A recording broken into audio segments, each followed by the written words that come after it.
everyone, it's Kris. And I'm Wyatt Elliott from Notebook Entertainment. And you're watching Review This. That was wonderful. Bravo!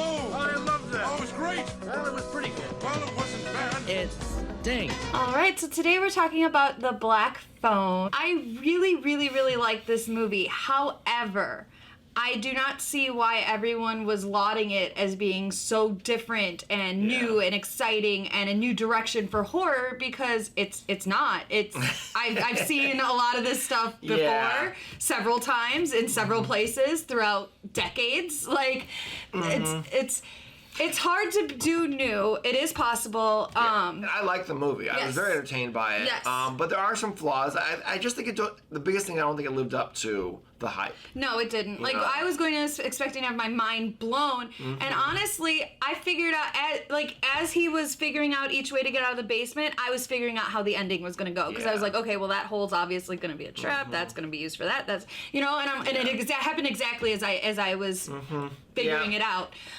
So it's very predictable. I expected more of a twist at the end, too, and there really wasn't.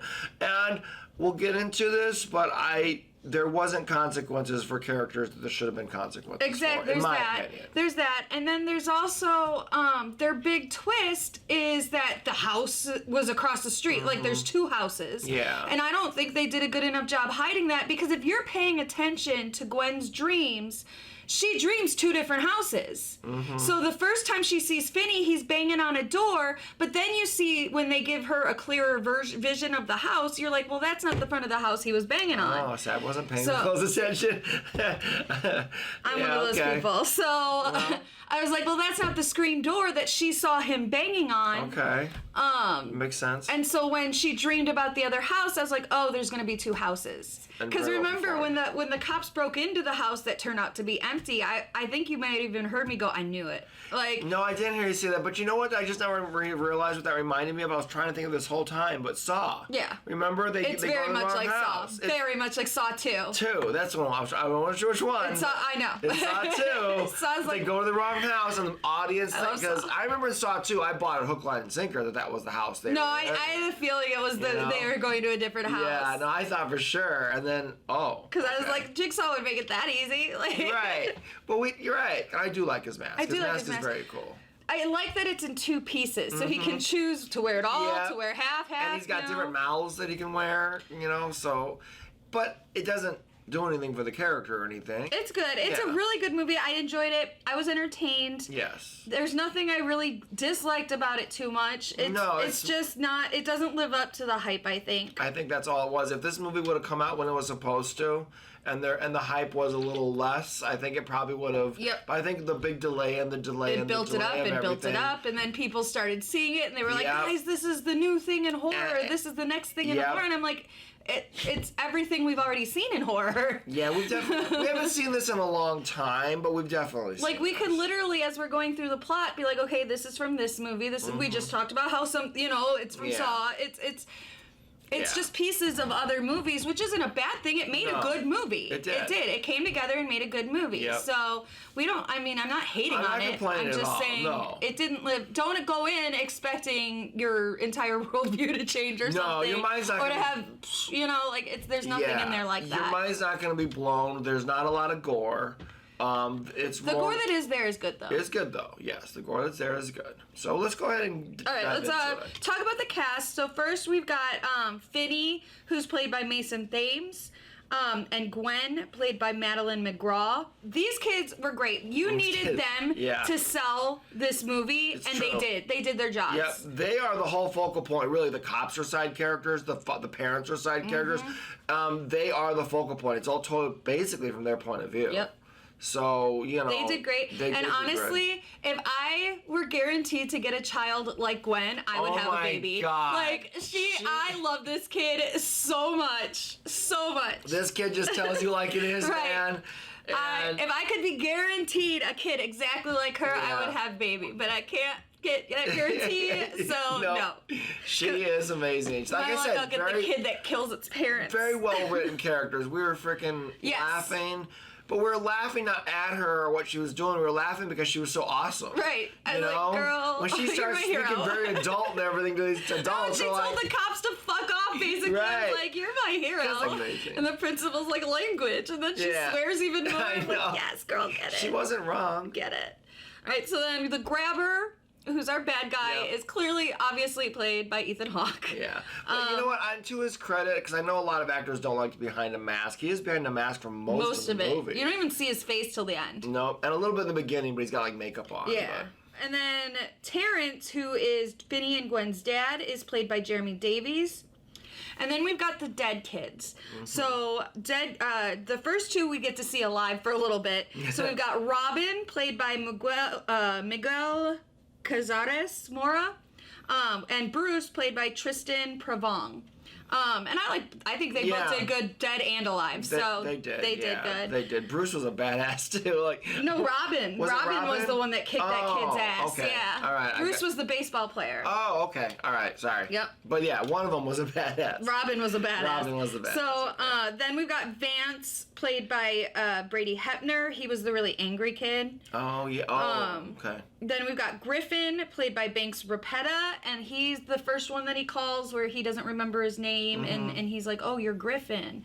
And then the last one is Billy/Paperboy, played by Jacob Moran, and he's the ghost who doesn't want to know what his name is. Just call me Paperboy. Okay, got it. Well, apparently what they say in this universe is that the first thing you forget is who you were, so. And then we've got our bullies, Moose, played by J. Gavin Wild, and Buzz, played by Spencer Fitzgerald. And then we've got our cops, Detective Wright, played by E. Roger Mitchell, and Detective Miller, played by Troy Rudisill? Okay. I recognized one of the cops. I don't remember which one it was. It was probably E. Roger Mitchell, because I've seen him in everything. I've seen him. And I think he plays a cop a lot. He's one of those actors. Yeah. Okay, quick plot recap based on our failing memories and what notes I was able to take. So we started a baseball game where we get to meet both Finney and Bruce. They're both clearly good athletes. Finney is a very good pitcher, but Bruce is just a little bit better, and so as Finney's going for his third strike, Bruce manages to get a hit, and it's the game-winning home run out of the field. Everybody's excited for Bruce, and Finney's upset because the girl he's got a crush on is there, and it's a whole thing. Typical teen stuff. Yeah, typical kid stuff. But it does take place in the 70s. It does. We should mention that, yeah. So I don't think they ever said a specific year. They said Texas Chainsaw just came out. They did, so 74. There you go. And I do believe they said the year at the beginning. And it's Denver, by the way. It's North Denver. Yeah, they did, yeah. So Finney fucks off and does whatever, but Bruce, we follow Bruce as he's walking home or whatever, and it fades out as Bruce is walking up the street and you see a black van approaching, and so that's how you know Bruce is gone. It's gone. Right. And so they show it's a bunch of flashes of missing kids posters and stuff like that through the opening credits and stuff. Then we get to Finney and Gwen. They're pretty cool kids. They just have a really super shitty life. Yeah. So we find out through the movie that their mother died of suicide because she was seeing things and she was having dreams that she thought were real, and she thought she was losing her mind or whatever, and she wound up killing herself. Yeah, she wasn't being believed and all that. Right. Yeah, so... Because her husband doesn't seem like he's a very... Well, he felt... They don't make it clear whether or not the dad was an alcoholic before or after the murder, the death. Good call. The death could have been what pushed him into, but he's definitely, by this point, an alcoholic. Yeah. Who regularly beats his kids with a belt. Which I feel like that could have been something that was beforehand. Yep. So, in addition to a horrible father and dead mother, Finney also has to worry about bullies at school, Moose and Buzz, who want to beat him up for apparently no reason. I can't see any reason why they're torturing this kid. I don't either. They don't make that clear. He seems like he's just a quiet, nerdy kid. Right. I guess, and it's kind of funny, now that it's brought up and I'm hearing it again, so one of the bullies is a redhead, which reminds me of the bully in Christmas Story. And the other one you just said name is Buzz. No, that one's Buzz. Is that one Buzz? Yeah, the dark-haired one's name Moose. is Buzz. And wasn't the bully his brother in Home Alone named Buzz? Yes. So, I don't know. And there's a lot of mooses that are bullies. Seems a little unoriginal there. Isn't Moose the bully on, like, Archie, the Archie comics Probably. or whatever? Like, Probably. So we're at the bus stop. It's before school, and there's this big fight. So all the kids are running up, yelling, "Fight, fight, fight!" as you do. Right. And there's this kid who's calling Robin, who gets named. We know this Robin. He's calling Robin all kinds of racial slurs because Robin is Hispanic. So Robin dares the kid to swing on him. He's like, go ahead, swing. And the kid, you could see that the kid's like, this is going to be a mistake, but he takes a swing anyway, and Robin just beats the ever-living shit out of him. I was taken aback when he actually gave him, like, a roundhouse kick. Right. I was like, oh, this kid Well, he's a knows Bruce stuff. Lee Right, fan. he knows So it was awesome. it's the 70s. He's a Bruce Lee And fan. it probably wasn't a roundhouse. It was like a high kick, but Right, still. it was something. But he beat the living shit out of him, knocked him down. Yeah. And then just sat on top of him, just beat him. Yeah. Finney pulls Gwen away, and Gwen is down for the bloodlust because this is a bad guy. He's picked on a bunch of kids. She points out that this kid picked on Finney. Yeah. And Finney's he's just not into the violence. No. He's He's a very quiet, to himself he's a very kind of pacifist kid. kind of yeah, kid, he's I a think. pacifist. Yeah. Which is totally fine. So later at school, Finney is chased by his bullies, and he tries to hide in the bathroom from Moose and Buzz, but they find him, and just as he thinks he's about to get his ass kicked, Robin walks in like a badass and comes up to the sink and starts washing his bloody knuckles, talking about how sharp that kid's teeth were and how his knuckles were bleeding all through first period, and then he looks at the bullies, and they wisely decide they're going to turn around and leave, and he's like, no, wait. You don't mess with Finney anymore. He's my friend. You mess with him, you're messing with me, basically. Yeah, basically. And the bullies are like, gotcha, fucked off. So him and Finney and Robin have their little friend moment that establishes, yes, they are friends. And Robin's telling him, oh, I just saw at the drive-in. It was amazing. You have to go see Texas Chainsaw Massacre. And Finney's like, my dad's never going to take me to see that. I have to wait for it to be on TV or something. Which, I mean, we already liked this kid, and now he's a horror fan, too. Right, he's like, it's my favorite movie. And Finney goes, other than Enter the Dragon. He's like, okay, well, maybe my second favorite movie. Right. Fair. So Robin is like, okay, now that we've got the pleasantries out of the way, so I'm failing math, I need help again. And Finney's like, of course. So they make plans that they're going to go help with the homework. And Robin also tells Finney that he needs to learn at some point how to stand up for himself. Which comes back obviously later, but he's telling him, like, you got to learn to be more assertive and stand up for yourself. So meanwhile, Gwen is called to the principal's office, and there's cops there, and they want to talk to her because she had mentioned to a girl in her class that she had had dreams about the girl's brother, who was one of the ones taken. And in her dream, she had seen black balloons and some other details that the cops hadn't released to the public. So they want to know how she knew. And she's like, I dreamed it. And they're like, no, how did you know about the... And she's like, I fucking dreamed it. Like, you idiots, you morons. Like, she just calls these cops all kinds of names, swears at them. Like, it's amazing. Yeah, because he mentions that there was black balloons left over at the scene. And so my only... Because when they show him act... Because they don't show him a lot kidnapping the kids. They show the approach... And that's it. Until Finney gets caught. So, but when Finney gets caught, the balloons just get let go in the air. But I'm guessing there was probably trees around, and the balloons got stuck, in a tree around, and so that's how they were. But they mentioned that they found a couple of black balloons at the other sites. And so they're like, how does this little girl know this? And she's like, bitch, I dreamed it. I told you. Like, the whole time when they're talking about black balloons, Goo Goo Dolls song Black Balloons keep popping in my head the whole time, trying to watch this serious movie. And I'm like singing Goo Goo Dolls in my head. I mean, there are worse things to sing. There are worse. Oh, yeah, I like the song. So it's Friday, and after school, Gwen goes to stay at her friend's house, because I guess she does this every Friday. And so Finney's like, yeah, I know what that means. I'll take care of Dad. It's sad. And so later at night they show, his dad's passed out in the chair with the bottle, and so he takes the bottle and he turns off the lights and he sneaks off to go watch a horror movie in the living room. And he passes out, but he wakes up to hear his sister screaming bloody murder and runs into the kitchen to find their dad beating her with a belt because some cops had come to his work to ask about the dreams.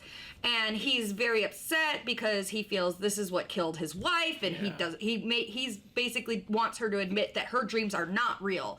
And so she's getting beat, and Finney's standing there yelling and what's he gonna do? Right, exactly. And so she grabs the bottle of vodka or whatever, and she's like, "You hit me again, I'm gonna break it." He's like, "You break it, I break you," or whatever. And she drops it. Yep. She didn't care. And he goes in on her real hard.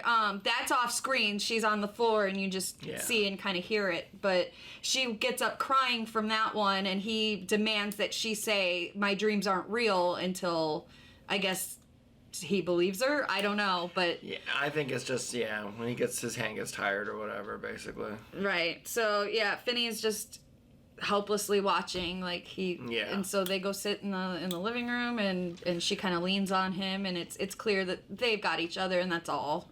And I know we're gonna get to it and everything, but that's what I mean about a character that doesn't get his just desserts. Like nothing ever happens for that. I get it; it's real life. It's sad, especially in this time frame in the 70s.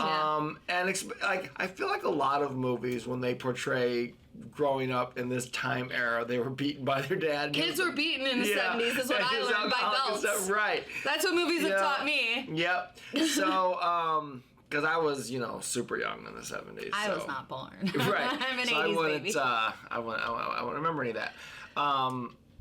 But yeah, so I just thought that either I'm not saying he has to die and they're orphans, but something needs to. Well, he did. His kid got kidnapped by a child predator, and they do show him, and that shows him being that kind of right. But he didn't really learn a lesson or anything. No, because his kid got returned to him. But I bet if Finney had died, he probably never would have laid a hand on Gwen again. Maybe. Because Yeah, I guess we have to just hope that maybe this whole experience changed him, but.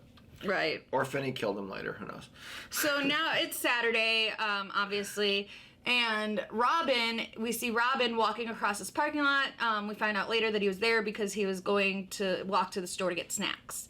And as he's walking towards the store, we see the black van, and I think we even see him get out of the van at that point, but that's it. I think we do, because isn't that where he runs into him and he drops his stuff? No, that's Finney. That's Finney. Finney. Okay. So Robin is just walking across the parking lot, and the van is parked there. Yeah. And he's approaching the van, and I think that's the first time we see Ethan Hawke get out. Yeah, I think you're right. But it's not a close-up or anything. It's all from far away. Mm-hmm. And so that's our clue that Robin is the next kid taken. And one of the things I liked in the editing was, and I think they did it with Robin, but when the kids were getting kidnapped, then they would cut to a series of clips of what that kid was like. Yeah. Some of the stories that went out and how, what happened after he was kidnapped, right. and the panic and stuff. And yep. Yeah.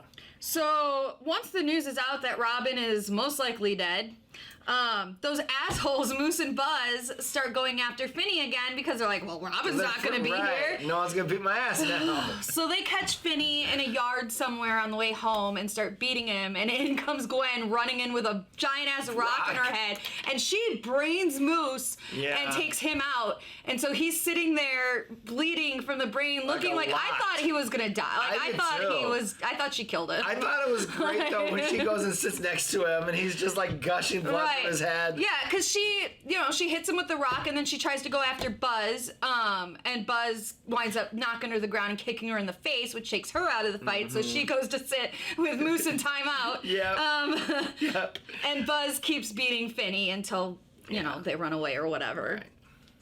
Right. So the next Friday, Gwen is walking off to go stay at her friend's house, and Finney's like, yeah, okay, I'll take care of Dad. And on his way home, he's runs into the black van, and there's a guy who comes around the back of the van, and he drops all his groceries, and he's like, oh, I'm so clumsy. He acts really goofy. It's kind of a Michael Jackson voice a little bit. I was thinking which is not okay, well, but for various reasons. It's that whole childlike demeanor. Yeah. Because he's pretending to be like a magician or something. And he's like, you want to see a magic trick? And rather than be like, no, you're a creepy dude with a van, it's the 70s. So he's like, yeah, sure, I'll see a magic trick. Like I think kids nowadays would be like, fuck off. Fuck you. But in the 70s, they didn't know better then. Right. So he's like, fuck yeah, I want to see some magic. And so he pulls out this thing or whatever, and then he's like, oh, are those black balloons in the back of your van? And he's like, yeah, you want to see it? He opens them and he grabs them, and it's kind of brilliant how he keeps anyone from seeing him grab these kids, is he wraps them up in these balloons and sprays some kind of knockout gas in them, and then just shoves the kid in and lets the balloons go, and it's like, oh, nothing happened. Yeah. I think that the character of the grabber is well developed and thought out and everything. I just expected to see him more, I guess. But on the other hand, it's not told from his point of view, so maybe it is enough, you know. So the grabber takes him to the basement, and I just want to say here that I literally thought, as we were seeing everything in the basement and what he actually had there, I thought of several ways to get out of that basement that Finney, they didn't show him trying, including stacking the carpets and trying to climb the carpets up to the window. Yeah. Exactly. I heard you say that, and I was like, yeah, I thought of that too. Right. They never show Finney trying this, but later, I think it's Vance is talking to him on the phone as a ghost, and he's like, have you tried everything? Have you tried dragging the carpets over to the window? And he's like, I've tried everything. So he claims he tried it, but we didn't see it. Maybe it was cut out, you know. We'll see, yeah, maybe the Blu-ray deleted scenes, right? But yeah, so I don't know. I feel like I could have gotten out of there. Well, I mean, I thought some of the things he did try were brilliant. Pretty inventive. Yeah, they're brilliant. Taking up the floor and stuff, and I like the way he was taking the dirt and flushing it down the toilet. Like, yeah, so that there wouldn't be dirt piles. I don't know if I would have thought of that. That's actually you don't want him to notice that you're digging. Yeah, exactly. It's really good. Yeah, Finney's not an idiot. No, not at all. So as he's down there, the grabber comes up and down. Sometimes he brings him food, sometimes he doesn't. It's only scrambled eggs he ever brings him, and like a bottle of water, the green bottle. What is it, Perrier? But we do see Finney drinking out of the back of the toilet too. So he is a resourceful kid, obviously. Thankfully, the back of the toilet. Right. Well, I mean, you gotta do what you gotta do. Right. So the phone rings a few times before we actually hear one of the ghost kids. It's kind of messing with him a little bit. The very first ghost kid we hear is Griffin, though he claims he doesn't know who he is, and he tells Finney that the first thing you forget when you die is your name.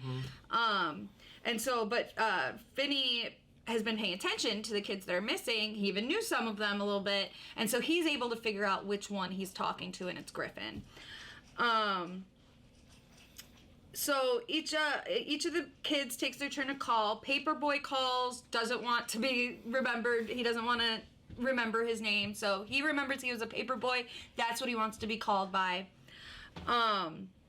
Then Vance is angry when he calls, like very clearly angry, still full of the rage that he had in life. Yeah. Because we are shown a flashback of him beating up a kid who screwed up his pinball game. He was trying to beat his high score. A kid crashed into it or whatever. Yeah. And messed up his high score. And so he just beats the shit out of this kid and gets arrested, rightfully so. He reminded me of, I don't remember his name, but remember the guy with the anger issues in Stranger Things? Billy. Billy. You remind me a lot of Billy. Thank you. Billy. But each kid, as they call, are giving him information about how they tried to get out, and so he's trying to dig up the floor. He's trying. Vance tells him, "Hey, I got through a hole. I broke through the wall. There's a freezer on the other side. If you can get the back off the freezer, you can get through the freezer. But it's one of those deep freeze that locks. Yeah, unfortunately, it locked. Yeah, that was. I was excited. I thought that was a great idea, a great plan. It was a great idea, and he did carry it out. He just couldn't go that last mile. Oh, it's unfortunate. The one kid's like, yeah, the lock on the front door is my bike lock. He stole it from me. I wrote the numbers in the wall. And so you see the numbers, and he's like, okay, well, is it 22? Right. Is it 22? What is it? And he's like, I don't remember. You got to try them all. Yeah, he's like, God damn it. God damn it. So it's like one of those frustrating video game puzzles, you know? God, now I got to try these 80 different combinations. Which the one thing I want to point out, when the kids it doesn't happen immediately, but like the second time they talk to him, they manifest next to him, but he can't see them. It's just for the audience. Right. So the kid actors get to be there. And I like the way that when they're talking, you hear them on the phone, not their voice, which is something that I was going to do. And I was going to, for a long time, we were going to make a sequel to my short film, Soul Searchers. And I had that exact scenario written in it, where they were talking, they were physically right there, and I was going to put it, you could hear them on the phone. But we never got around to it, so. They beat us to it. They beat us to it. But so yeah, it's a very cool storytelling device, the way they visually showed it. Yep, very much so. So with the ghost help, he, again, like, tries climbing out the window, digging up the floor. The window, he almost makes it, but the thing hanging up, or front of the window breaks. And again, that's when I'd be like, cool, now it's just glass. Get the carpets, climb up the carpets, break the glass, climb out. Exactly. But, whatever. And you know what? We should point out that it's mentioned that it's soundproof. Yeah. So all this noise he's making, because they establish he's screaming in the beginning, and he can't hear him upstairs. So you can even say, "Oh, well, the glass is too thick for him to break." Dude broke through a fucking wall with the toilet seat. Right. I think he can break a window. Right. I was surprised. I would be worried that was gonna break. Those are porcelain. I have questions. Whatever, right. How thick was the porcelain in the 70s that toilet didn't break? Because we've seen that people get hit and it breaks over people's faces. Like, I'm always afraid. So now I'm like, okay, wait a minute. Which is it? Movies? Is this back of the toilet seat so fragile you can break it over someone's head, or is it thick enough that you can beat through a cement wall? Which is it? Whatever you need it to be, basically. And who knows, if it took place in the 70s, the toilet could have been made in the 40s, and maybe they were that tough back then. I don't know. Bruce and Robin clearly were the ones Finney knew best. Robin more than Bruce.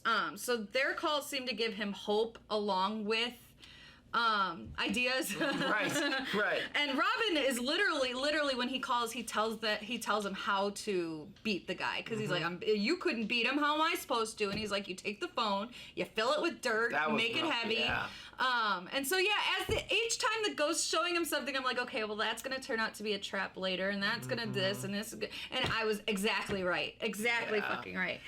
And he points out that apparently the grabber wants to play a game. Yep, Naughty Boy. That's why he sometimes will leave the door open. And he sits at the top of the stairs, which is the kitchen, it looks like, and just waits for them with a belt. Yeah. So the first time Finney thinks he's going to escape, the phone rings and they're like, don't go up there. He's waiting. That's what he wants you to do. Yeah. Because he can't go to the next part of the game unless he wins Naughty Boy. And if you don't play Naughty Boy, he can't move on the game. And the next thing after Naughty Boy is his favorite. And I'm like, I don't think they ever say or They don't say what it is, but I'm pretty sure it's implied that it's sexual assault. Right. Because they're like, that's his favorite part, is the next part of the game. And I'm like... Yeah, there's a lot. Yeah, they definitely... And I'm not saying that they needed to show that or anything, but they don't really show what this full game is. No. That's fair. It's implied. So meanwhile, Gwen is at her friend's house, and her dad calls and is like, hey, have you seen your brother? And she's no, and she realizes her brother's now the next person who's been taken, so she runs home, goes to her little dollhouse where she hides all her religious stuff, probably because her dad doesn't want her to have it, and she pulls out her Bible and her little crucifix, and she's praying to God for a dream to help her brother. She's like, if you give me these dreams, then I'll believe in you forever, and, bargaining with God, as one does. Right. And so she's trying to have dreams now to try and help and find her brother. And the first one she has, I think, is of him banging on the window of the house, of the door. And I was like, okay, I remember that screen door. Got it. And so she goes out riding at night to try and see if she can find this door from her dream, and she can't. And she keeps having dreams, but they're not really helping her. And so at one point, she kneels down to pray, and she's like, "What the fuck, God?" Right. She's like, "Maybe you're not real. Like, what the hell? Why are you letting this happen?" It's really funny. But at one point, she goes to her dad, and her dad is sitting there just a broken man. And she sits down, and she's like, "Daddy, can I talk to you?" And he's like, "Yeah." And he pulls up a seat for her to sit down, and she bravely brings up the topic of her dreams, because remember, she just got her ass beat for it. Yeah. And basically gets him to, she's like, what if they are real? what if they can help me find Finney? Yeah. And so she must have told him about her dream about the house or whatever, because the next scene we see is him taking her at night to go drive around the neighborhoods looking for this house. So she must have reached him at some level. Which, again, what we said earlier is maybe the abduction of Finney does settle him a bit. Yeah, it does make him realize, hey, these are kids. Maybe I should treat them like I love them. And you're desperate, let's try the dreams. Let's try the dreams. What else, So, lead we got. So meanwhile, back at the Grabber's house, the Grabber's upset because things aren't going as planned for him. Turns out his brother Max, who's a deadbeat cokehead with no job, has come to stay with him. And so he can't play the game the way he usually would, because he has to be careful to not get caught by his brother, who, in addition to being a cokehead, is also really obsessed with the Grabber case. And so he's got a map in the living room, and the cops show up because they're canvassing the area, and the cops show up to Mikey. So the cops show up to the house, and he's like, I've got this and this and this, and he's talking so fast, and he's like, with the way that they're where they're taken and everything, the house has to be in this area, and the cops are like, okay. Basically picture Charlie from Always Sunny on the bulletin board. Pepe there. Pepe. That was him. Pepe Silva. That was this guy. And they introduced this guy without telling you he's his brother yet. Right. But instantly we all knew this guy's connected. Yeah, this guy's connected. Because once the cops leave, because the cops see residue of Coke on the coffee table, and they're like, maybe you should clean that up. Have a good night, maybe you should clean up next time. And he looks at the table, he's like, fuck, and then he sits down and cleans it up. How are you gonna clean it up? With your nose. So as he's doing that, the camera pans down to the basement, and I'm like, oh, it is that house. Got it. Yeah, it's not like they try to leave it a mystery for long or whatever, but so but Finney has no idea that guy's up there, so so Max, I like Max, I do. Right, like Max, I don't know who the actor was, but Max reminded me of as if he was channeling. He reminded me again, Stranger Things, when they go to what's his face, the bald guy with the glasses. Oh yeah, I can't remember his name in the movie. I can't either. Or in the show. Yeah, I know what you're talking from third season. Yeah. This. I don't know, but I love that guy, and I love Max. He's got that guy's energy. Yeah, he does. So eventually, Max figures out, he's sitting there and he's like, this is a couple days later, and Max is laying on the couch and he's staring at this map, and he must realize that the house he's staying in is exactly where he said that so he kind of sits up and he's like, wait a minute. Yeah, because he was telling the cops, it's in this area, because he can disappear so fast, so he must be taking him to a house in this area, and then find dawns on him, wait a minute. I'm in this area. Right, so he goes exploring through the house, and he goes to the basement door, which, his brother told him don't go down there, so he just wasn't. Right. So he decided, at first, and then he's like, no, fuck it, I'm not, I don't want to find them, and then he's like, okay, I gotta do it. And so he goes down there, and he opens the door, and there's Finney, and he's like, oh my god, it is him. It's my brother, blah, blah, blah.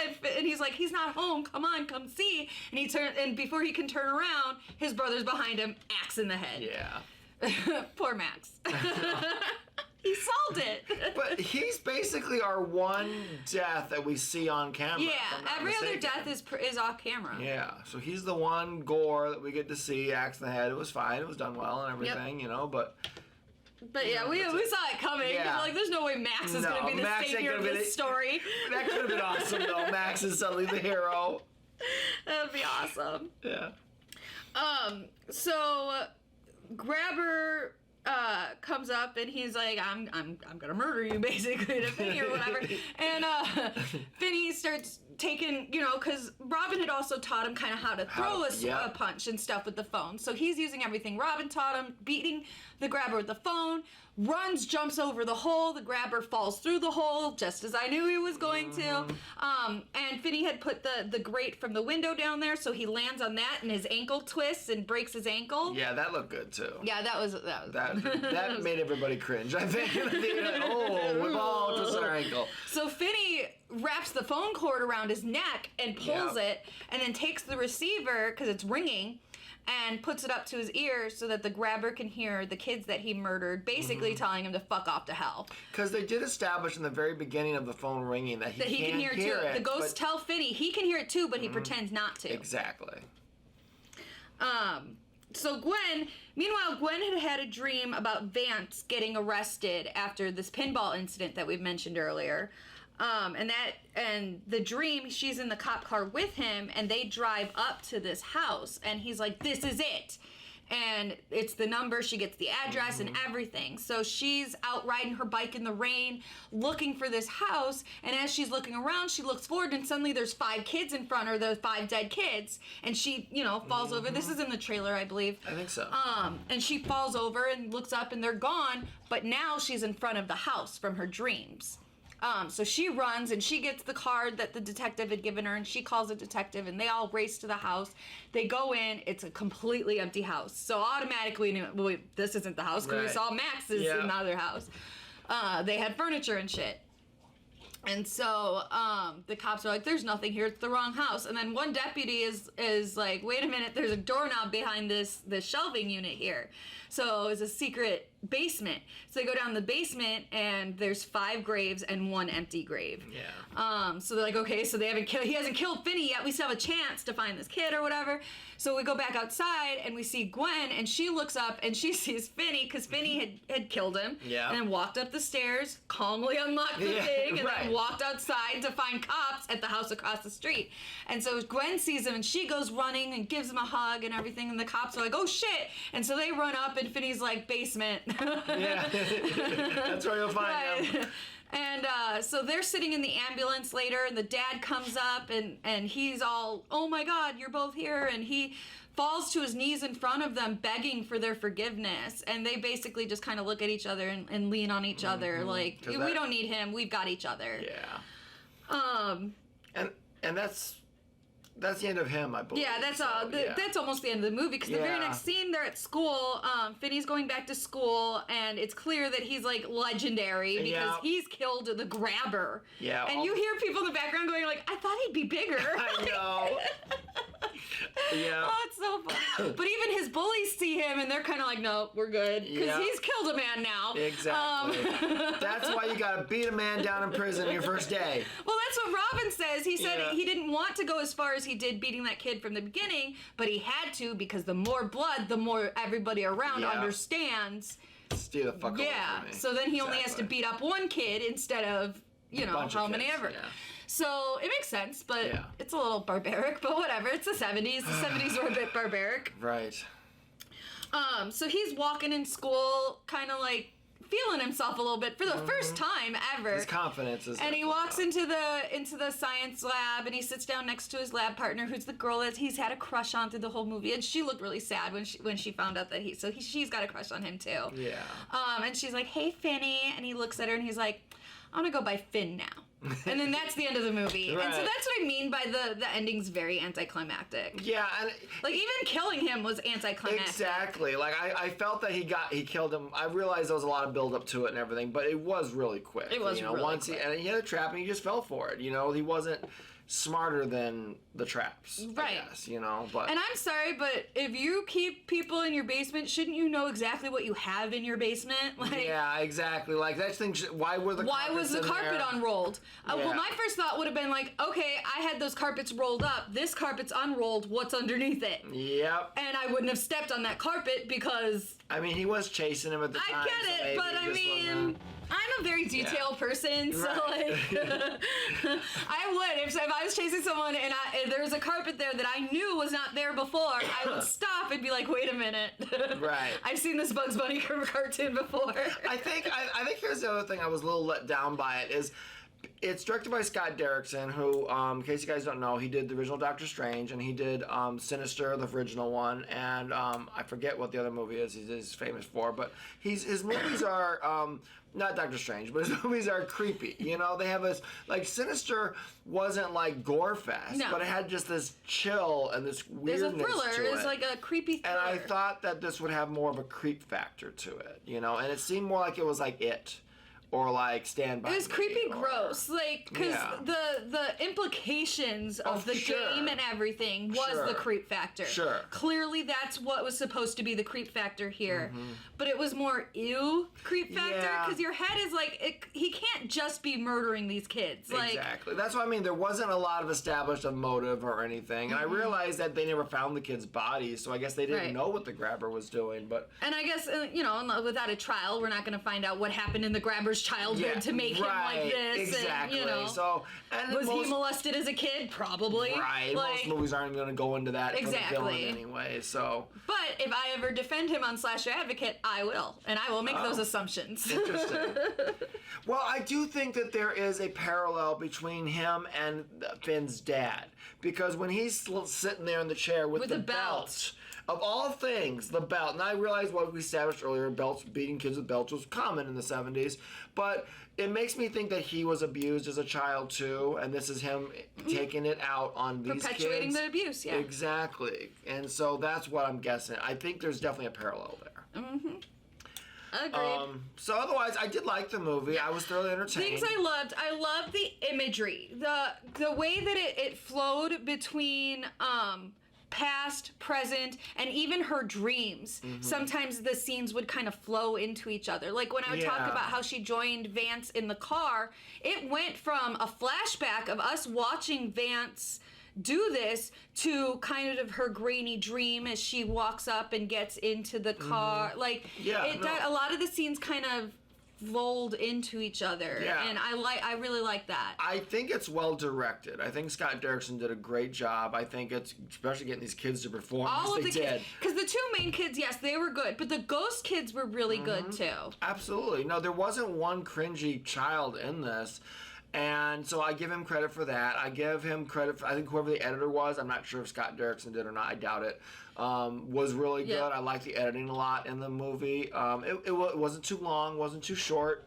The pacing felt, there wasn't a lot of wasted time on just stuff in this movie.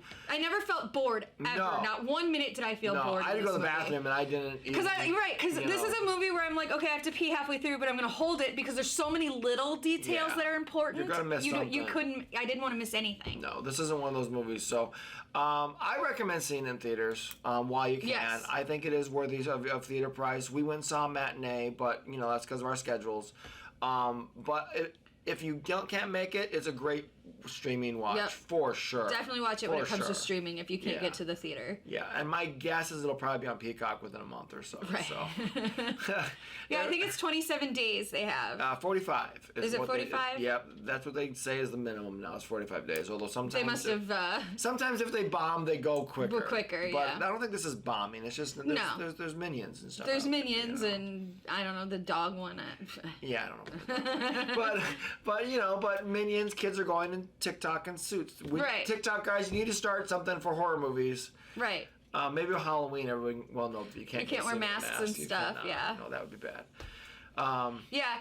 We're never gonna have a movie opening like Stab. No, and it makes me very sad. It makes me very sad that in reality I got to experience episode 1 when everybody got to have their lightsabers and everybody got to be in costume and everything, and you'll never have that anymore. That is definitely gone.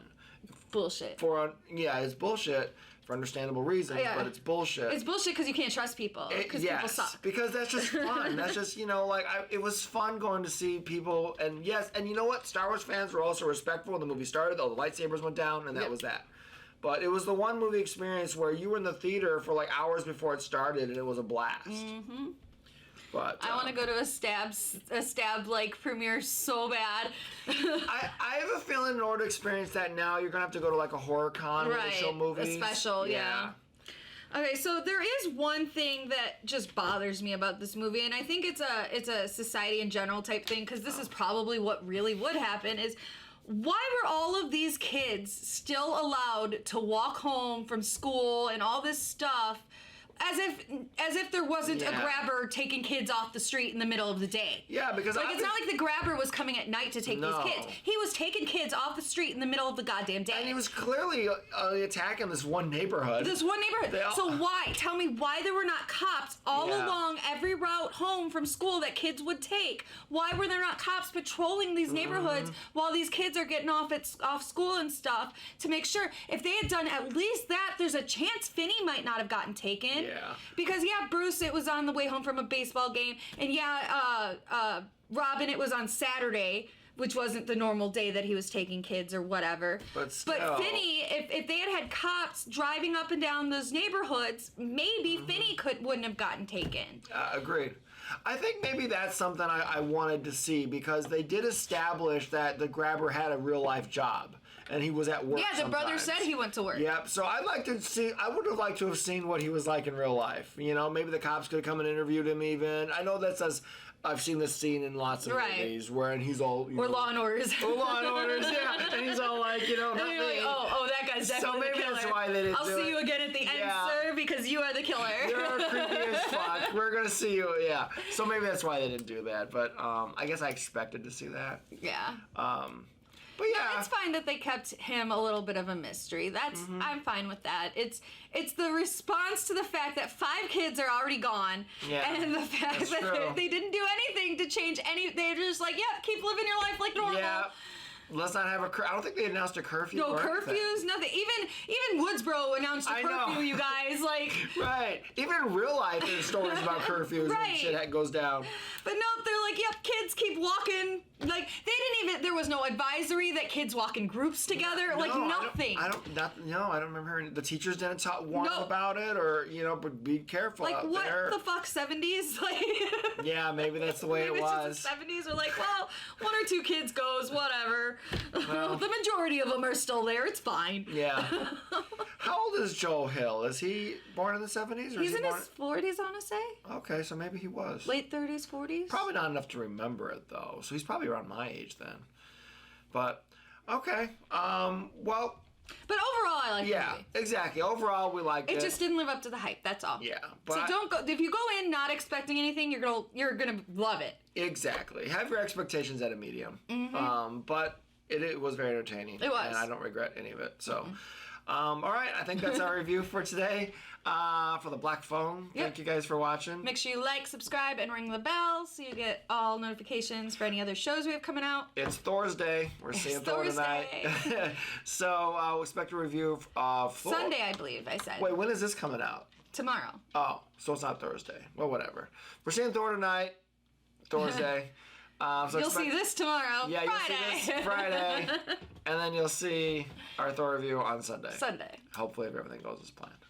All right, thanks, guys, for watching. I think we've said enough now, or I've said enough now. I'm going to shut up now. All right, have a good night. Good fight. I don't want to tell her to shut up, so. And you won't.